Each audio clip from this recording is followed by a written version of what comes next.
Hello there.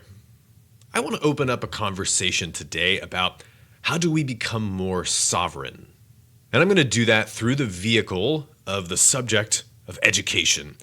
Now, don't think, I'm not raising a kid, this isn't for me, I'm not an educator, it's not for me, because it is relevant for everyone. Don't worry, we'll get there.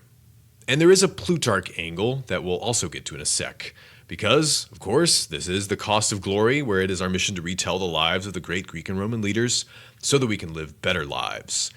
And I hope you'll agree, it's fair to say that we want to live more sovereign lives.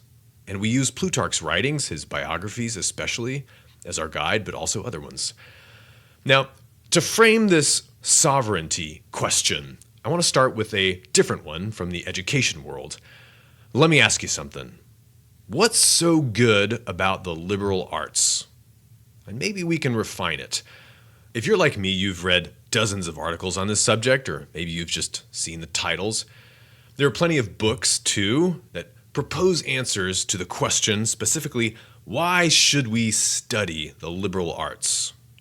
It's an important question. It relates to how we raise our kids, the laws and the policies that we pass about education through our political systems, the curriculums we favor.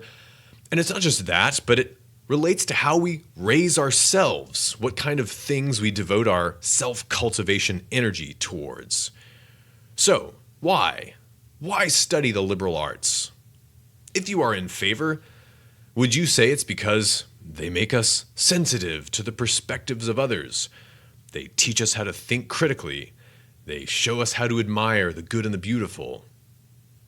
But then again, do you really need to, say, devote several years of your life, pay tens of thousands of dollars or euros or pounds or whatever to study each year these things and then maybe get some kind of certification? Do you really have to do that?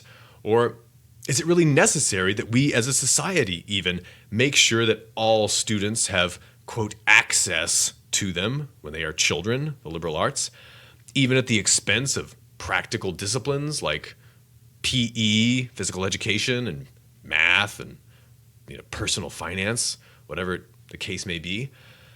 Well, back up for a second. Why do so many of the positive answers to why we should study the liberal arts seem maybe romantic or trite or vague or at least unlikely to make anyone change their mind? Maybe they're preaching to the choir in these articles. I think partly it has something to do with the fact that so many treatments do kind of what I just did. They don't define clearly what they mean by liberal arts. And depending on which audience you're talking to, there might be a very different conception of what the word liberal arts means, the two words. And maybe it's liberal arts, or maybe you want to call them the humanities, or maybe it's great books. Those are all overlapping conceptions. They all do have different connotations. Those are all terms with their own different histories, long histories. So why study them? Well, if you've picked a term, you've already gone down the path quite a ways into determining how that conversation is going to go, that conversation of why we should do this. For example, the liberal arts tend to contrast with things like trade skills. The humanities tends to contrast with math and the sciences. And the great books tend to contrast with, say, the latest trends. For example, more ephemeral bestsellers or other topics that haven't yet withstood the test of time. But all the same, each of these terms, in one way or another, is going to pick out a set of topics or themes for study or books, whatever they are, a set that should take many years to assimilate and probably require some amount of hard work and sacrifice. History, drama, epic, maybe geometry and astronomy are in there, in the liberal arts especially, but it's not because they can get you a job, so to speak, but instead it's for some general goal of cultivation, typically. To make some progress, though, in this debate about, let's call them the liberal arts for our purposes here, we need to get a clearer conception of what it is we're talking about. And one way to do that is to study the concept's history. Liberal arts is a good candidate for this kind of archaeology practice, verbal archaeology, because arguably, of the various educational concepts or terms we just mentioned, this is one of the oldest. And here's where Plutarch comes in. Lately, I've been revisiting a text in the works of Plutarch entitled On the Education of Children. And it's an interesting essay, not just because it's old and early, but because it was hugely influential in an important era of Western history in the Renaissance. So think 15th and 16th century Europe. And scholars today actually think that this text was probably mistakenly attributed to Plutarch himself. It was probably written by some other contemporary of his. But in any case, if you read it, it's easy to see how people would think that it's one of Plutarch's own genuine works. It's of a very similar mindset to Plutarch, similar philosophy from around the same time period. And yes, it was a very influential little book. As one classical scholar states, it was so influential from the early Renaissance until the 19th century that it is reasonable to conclude that this was largely responsible, this text, for the transmission of the classical education tradition to the West. So that's a pretty bold statement. Well, anyway, let's go to the text. Check this out. Here's the first sentence. Again, the essay is called On the Education of Children. And the author begins, quote, "Let us consider what may be said of the education of free children and what advantages they should enjoy to give them a sound character when they grow up." Free children. And sometimes the word there is translated as freeborn. The original Greek word is eleutheros or eleftheros. And here you have the original word, the original form where the term liberal arts ultimately derives, the liberal and liberal arts. Liberal arts comes from Latin, artes liberales, and it means the arts or subjects or fields of knowledge that are fitting for free people. A liberalis in Latin is a free person. But the concept actually originates in Greek thought.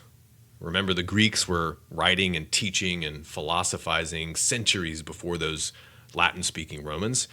And the Romans took over the Greek education system and made it their own. And it was, for example, getting really fashionable at Rome in the days of Gaius Marius's youth to send your Roman son to be educated in the Greek education system, to learn Greek. And that word, artes liberales, that concept actually first occurs in Cicero, for what it's worth. So what does free mean to the Greeks? Well, most immediately, it's a social class, the polar opposite of a slave. And slavery was widespread in the pre-modern world. It was widespread in antiquity. But it's not just that. Where this concept, free, really originates as a kind of educational principle or criterion is in the Greek city-states, the free Greek city-states of the 5th and 4th centuries BC. This is the world of Pericles and Socrates, Plato and Aristotle, and Lysander, coming soon. It was important to the Greeks that their cities be free, eleutheros, that they made their own laws, that they did what they wanted to with public revenues, and decided who to ally with and who to go to war with, that they were independent and sovereign. In fact, sovereign is sometimes a better translation of the Greek concept eleutheros. It's about not just being free, but being able to ensure that you stay free, using force if necessary. A sovereign city-state had its own citizen army, and its free citizens had to be capable not just of defending themselves, but of governing themselves and of obeying the laws that they legislated for themselves. So there's a lot in that concept of eleutheros. So what would happen today, thought experiment, if you change the term from the liberal arts to the sovereign arts? Do you think that the concept would contain the same set of books and subjects?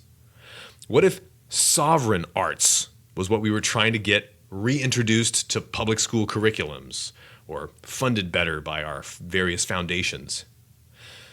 Do you think you'd still read Shakespeare's sonnets in your sovereign arts class?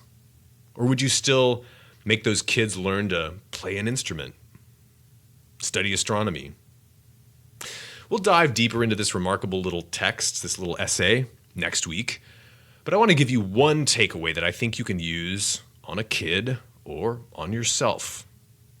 The author of the text, let's call him Plutarch, just for simplicity's sake, he says that to get excellence, that is, to get arete, the Greek word for virtue, which is broader than our word virtue, as we've talked about before on this show, to get that precious and rare arete in a human person, you need 3 ingredients to contribute: nature, reason, and habit. Okay, so reason is logos, and what he means, really simply put, is good content. You have to have your assumptions right, and the subject matter, you have to have that selected well. You have to have good logos, good words, and a kind of a good rationale for your education system. Okay, so that's reason. Then habit is ethos, and this is about practice, doing whatever it is you're doing over and over until, like water dripping on stone, you finally change the shape of that intractable rock that is a human character.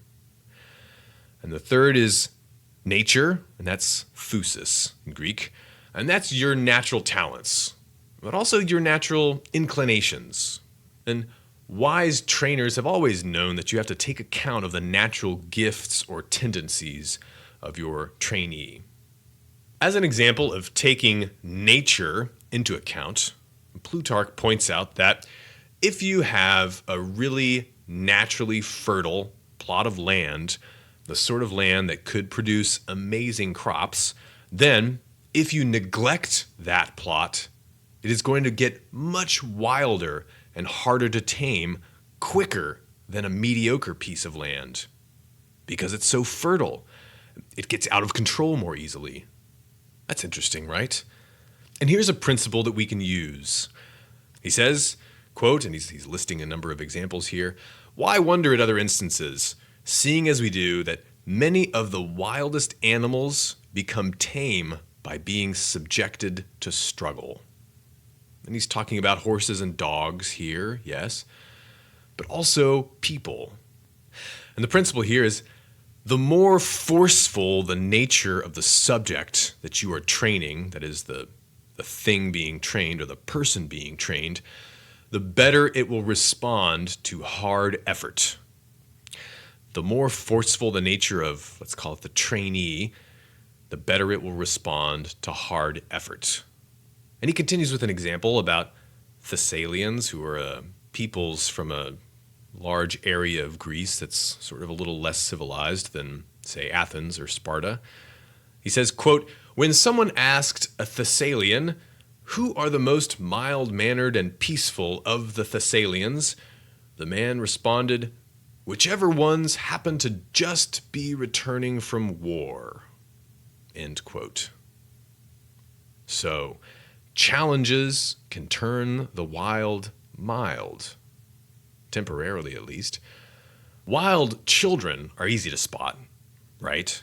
But adults are often good at concealing their restlessness, driving it down and burying it, transforming it into anxiety and unhealthy habits. And challenges can be tools that we can use to tame ourselves, to calm and master ourselves, to establish a more sovereign mind over our persons. So, do you know someone in need of a challenge? Stay strong, stay ancient. Until next time, this is Alex Petkus.